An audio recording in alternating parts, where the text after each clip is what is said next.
साथियों, पूरे बहुजन समाज ने और बहुजन संगठनों ने पूरे प्लानिंग के तहत 21 तारीख का जो कॉल बुलाया है आंदोलन के लिए। और आज शिवानी जो घर पे लौटी थी उसका देखो धमाल, देखो कानपुर में कितनी ज़बरदस्त उसका कानपुर के लोगों ने स्वागत किया है। वाल्मीकि समाज का मैं इसलिए बार बार नाम ले रहा हूँ क्योंकि वाल्मीकि समाज बड़ा भोला समाज है। और welcome to my new blog में आप सभी का स्वागत है। आशा करते हैं आप लोग अच्छे होंगे। आज साथियों, बिग बॉस विनर जो बन चुका है, जो शिवानी का ग्रुप था उससे सना मकबूल थी, वो विनर बन चुकी है, उसे ट्रॉफी मिली है। आज जा रहा हूँ साथियों गांव, और गांव पहुंचकर मिलता हूँ। तब तक के लिए हमारे चैनल को सब्सक्राइब और शेयर कर दीजिए, बेल आइकन का बटन दबा दीजिए। मिलता हूँ थोड़ी देर बाद, बने रहिए।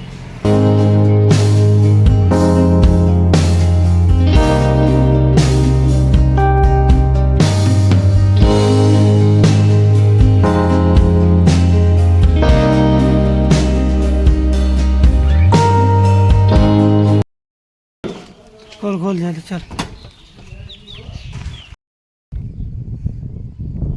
साथियों, ये अपना खेत है, ये बाजरा है इसमें, और ये दिख रही है मेड़, इस पे वो लकड़ी गाड़ेंगे, तार फेंसिंग होगी इस पे।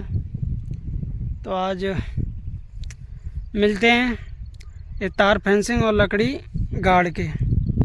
साथियों, काफ़ी देर हो गई, मैं लगा हूँ इसमें 12 बजे का लगा हूँ, 6:30 बजे।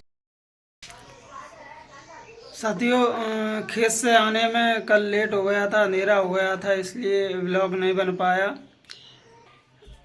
बिग बॉस में ट्रॉफी सना मकबूल को मिल गई है। और आज शिवानी जो घर पे लौटी थी उसका देखो धमाल, देखो कानपुर में कितनी ज़बरदस्त उसका कानपुर के लोगों ने स्वागत किया है, आप देख सकते हो वीडियो में। और बहुत अच्छा, अगर खास कर ट्रॉफी अगर जीत कर आती तो बहुत ज़्यादा लोगों इकट्ठा होता और भीड़ होती, सम्मान मिलता उसको।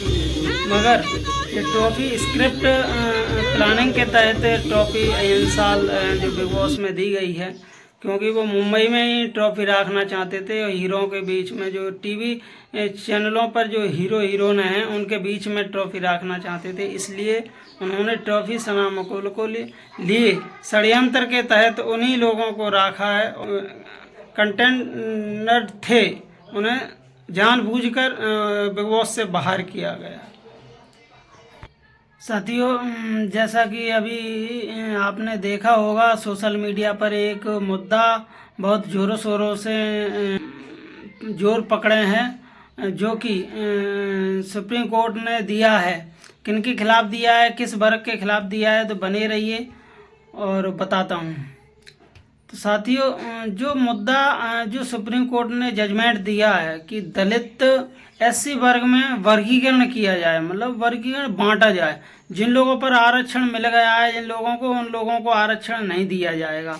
मतलब जैसा कि एक पीढ़ी को आरक्षण मिल गया है तो दूसरी पीढ़ी को आरक्षण नहीं दिया जाएगा। इस तरीके से एससी में वर्गीकरण किया, साथ साथ एसटी में भी यही, एसटी में भी यही है, एससी एसटी दोनों में यही वर्गीकरण के लिए सुप्रीम कोर्ट ने पिटीशन दायर कर दी और वहाँ वो लागू कर दिया है। एससी एसटी के दोनों के लिए जो सुप्रीम कोर्ट ने जो 7 वकीलों की बेंच ने जो फैसला लिया है, 7 में से 6/1 से फैसला लिया, एक पक्ष में था, 6 विपरीत थे।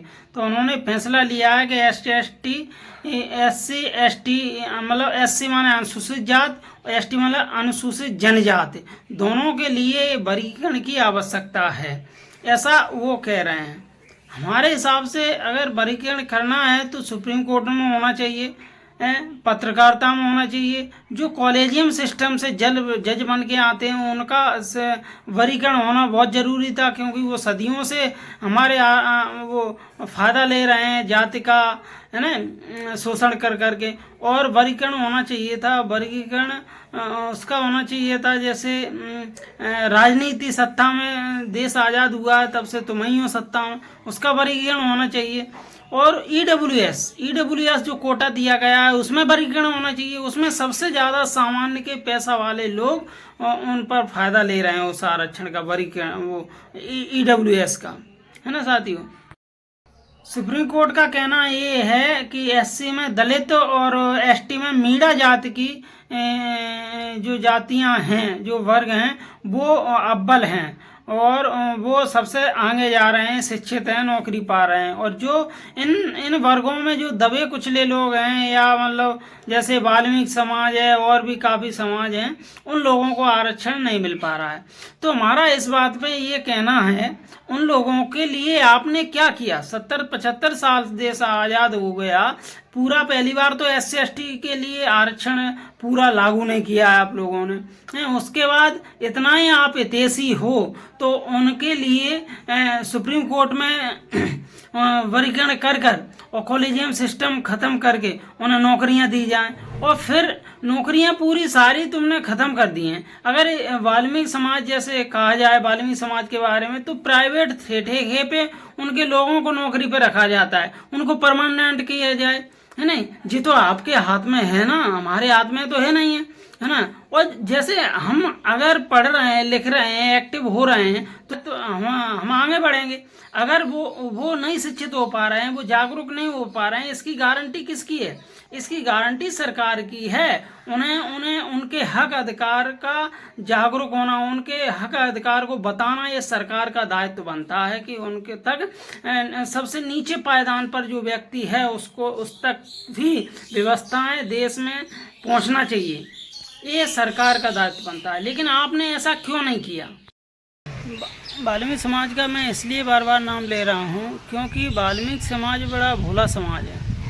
और ये लोग इस जो कोर्ट का फैसला आया है वर्गीकरण का, काफ़ी लोग उसको समर्थन कर रहे हैं कि मेरे लिए सही है। अरे मूर्खो, इसका दूरदर्शी जो वो है प्लानिंग भाजपा सरकार की, वो बहुत हानिकारक होगी आपके लिए।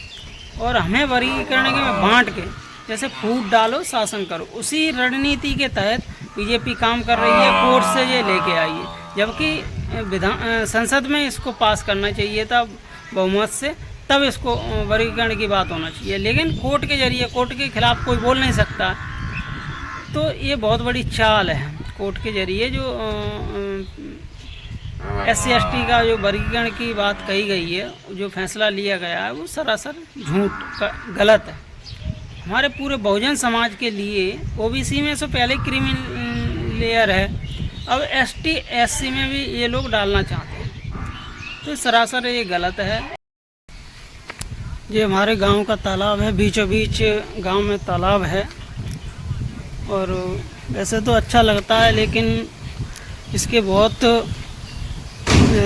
नुकसानदायी भी है। यहाँ जो और पास घर बने हुए हैं उनके लिए जनरेटर है, फिलहाल खाली हो रहा है नगर पालिका की तरफ से। साथियों, पूरे बहुजन समाज ने और बहुजन संगठनों ने पूरे प्लानिंग के तहत 21 तारीख का जो कॉल बुलाया है, और काफ़ी संगठन हैं जो वो समर्थन दे रहे हैं और इस पर चर्चा हो रही है 21 तारीख को किस तरीके का आंदोलन होना चाहिए। तो मैं इस ब्लॉग को फ़िलहाल यहीं ख़त्म करता हूँ, समाप्त करता हूँ। मिलता हूँ दूसरे वीडियो में, तब तक के लिए जय भीम, नवोदय। और हाँ, हमारे चैनल को सब्सक्राइब और कर लें।